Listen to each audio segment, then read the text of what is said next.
جو مل جاتا ہے وہ عام ہو جاتا ہے، خاص وہی ہے جو کاش ہے۔ حضرت فاطمہ رضی اللہ عنہ نے فرمایا، اگر تمہارے گھر کوئی مہمان آئے اور وہ بھوکا چلا جائے تو گویا وہ کسی قبرستان میں آیا تھا۔ فرمانے امام جعفر صادق علیہ السلام کہتے ہیں، جب تمہارا کوئی رشتہ دار محتاج ہو تو پھر باہر صدقہ نہ کرو۔ حضرت امام علی علیہ السلام سے مروی ہے، اپنے اخلاق اچھے بناؤ کہ اس سے تمہارے حساب میں کمی ہوگی۔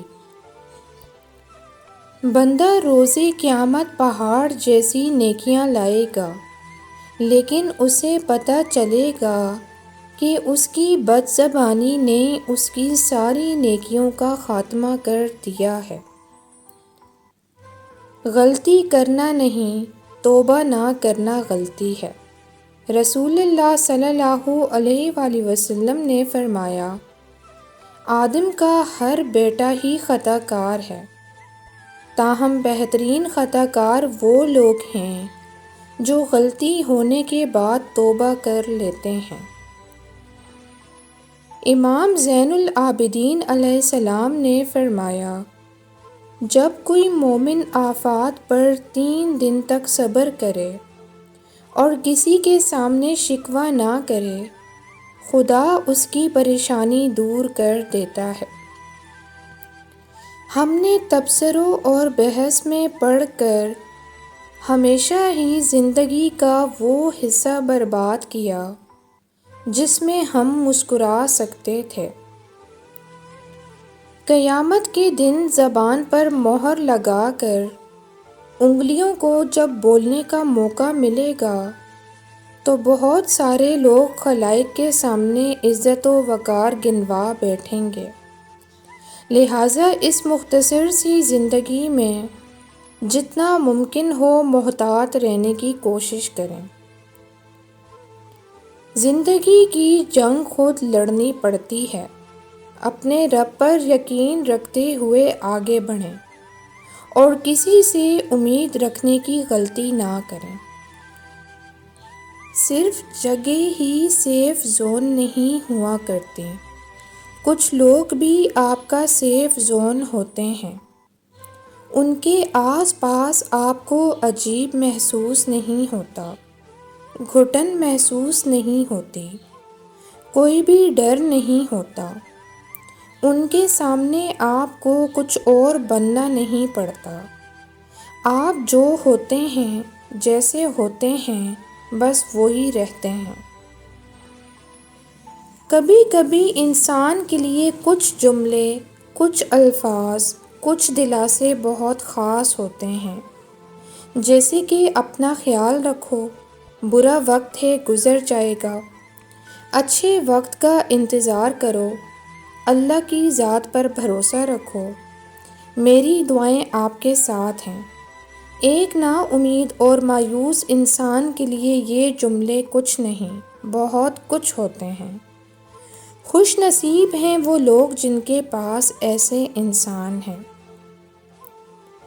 زندگی آپ کو بہت خوبصورت نظر آئے گی اگر آپ زندگی کو مثبت پہلوؤں سے سوچنا شروع کر دیں۔ کھوئی ہوئی چیزوں سے زیادہ پائی ہوئی چیزوں پر، نعمتوں پر شکر ادا کیجیے۔ برے رویوں کو فراموش کر کے خوشی سے سرشار لمحوں کو محسوس کرنا سیکھیے۔ دنیا اتنی بڑی نہیں ہے کہ وہ لوگ تم سے دوبارہ نہ ٹکرائیں جنہوں نے تمہیں رنج دیا ہو، لیکن تب تم ان سے منہ پھیر کر مت گزرنا، ہو سکتا ہے انہیں تمہاری ضرورت ہو۔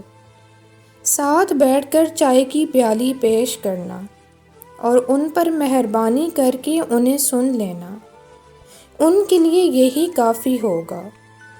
لیکن اگر سزا دینا چاہو تو انوکھے انداز میں دینا، کہ ان سے دوبارہ کوئی امید نہ لگانا، ان پر اپنے قیمتی جذبات نہ لٹانا۔ اگر آپ کو معلوم ہو جائے کہ اللہ آپ کی زندگی کے سفر کو کس حکمت کے ساتھ چلا رہا ہے، تو آپ کبھی بھی آزمائش پر غمگین نہ ہوں۔ جانتے ہیں اللہ ہر آزمائش، ہر خوشی، ہر تکلیف، ہر انسان کو کسی حکمت کے ساتھ ہی آپ کی زندگی میں بھیجتا ہے۔ لہٰذا پریشان ہونے کی بجائے یہ جاننے کی کوشش کریں کہ اللہ اس کے ذریعے آپ کو کیا دکھانا یا سکھانا چاہتا ہے۔ کوئی راز کھل جائے گا، کوئی حقیقت سامنے آ جائے گی، کوئی جواب مل جائے گا، آپ بس غور و فکر کریں۔ زیادہ سوچنا انسان کو ختم کر دیتا ہے۔ بس دعا کرو اور سب کچھ اپنے رب العالمین پر چھوڑ دو، جو اتنی بڑی کائنات کو رنگوں سے بھر سکتا ہے۔ تو کیا اسے تم نظر نہیں آتے؟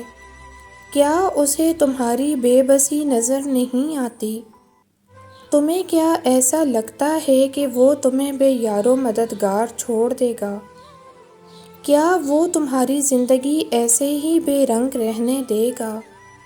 بس اپنے رب العالمین پر یقین رکھو، بلکہ یقین کامل رکھو۔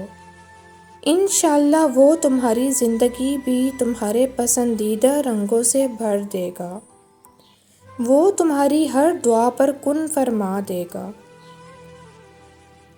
اپنی بہنوں بیٹیوں کو سکھائیے کہ منگنی ٹوٹ جانے کے بعد موت نہیں ہو جاتی، طلاق کے بعد زندگی ختم نہیں ہو جاتی۔ کوئی آپ کو ریجیکٹ کر جائے تو اس کا مطلب نہیں کہ آپ بدصورت ہیں، اور سب سے اہم بات کہ اس جہاں کا مالک آپ سے بہت محبت کرتا ہے۔ لازمی سکھائیں تاکہ وہ جیتی رہیں، زندہ لاشیں نہ بنیں۔ اس سے کوئی فرق نہیں پڑتا کہ آپ لوگوں کی کتنی خدمت کرتے ہیں اور ان کے لیے کتنی قربانیاں دیتے ہیں۔ کبھی بھی ان سے بدلے میں شکریہ کی امید نہ رکھیں۔ تمہارا دوست ایسا ہونا چاہیے جو تمہیں دنیا سے بے رغبت کر کے آخرت کا طلبگار بنا دے۔ دنیا دار لوگوں کی ہم نشینی سے بچو، جن کی گفتگو کا محور صرف اور صرف دنیا ہوتی ہے۔